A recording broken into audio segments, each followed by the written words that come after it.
This will be the first Labor Day that Acting Secretary Julie Su will celebrate as the nation's top labor official. Her nomination as Labor Secretary is bogged down in the Senate, but Su says she won't let that stop her from advocating for workers, and that for the department, every day is Labor Day. Labor Day is a day where we celebrate working people across the country. We celebrate the people who keep us moving, who work in grocery stores and pick our fruits and vegetables and stock shelves, and healthcare workers and teachers.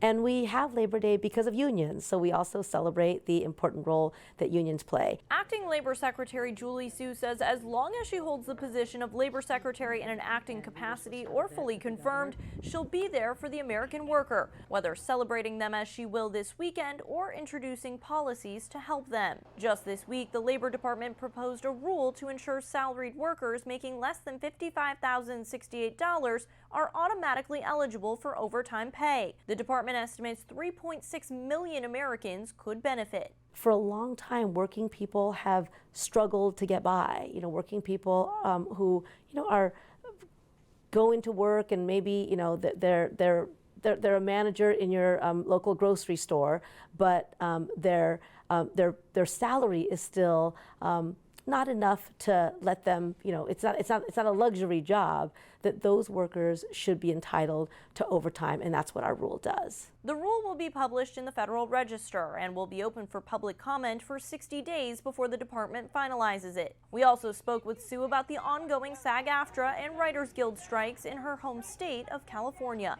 You have, held back from stepping in some union disputes, waiting for the process to play out. We did see you step in, and you've been credited on both sides for helping to negotiate a fair deal when it comes to the ports.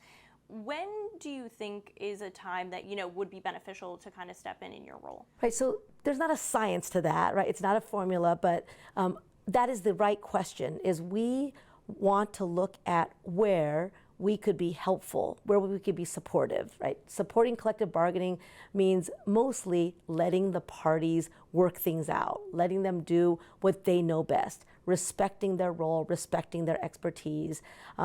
Also recognizing that when we can be helpful, we will step in, and maybe it's about helping to keep the parties at the table. Maybe it's about helping them see a path that has become sort of obscured because of many months of negotiation. As for how the acting labor secretary will be marking Labor Day, Sue told us she will be hitting the road to talk to workers. President Joe Biden is also expected to mark the holiday, meeting with union workers in Philadelphia. Organized labor provided crucial support in Biden's first presidential campaign and have remained reliable supporters in his re-election bid. In Washington, Cassie Simeon, Spectrum News.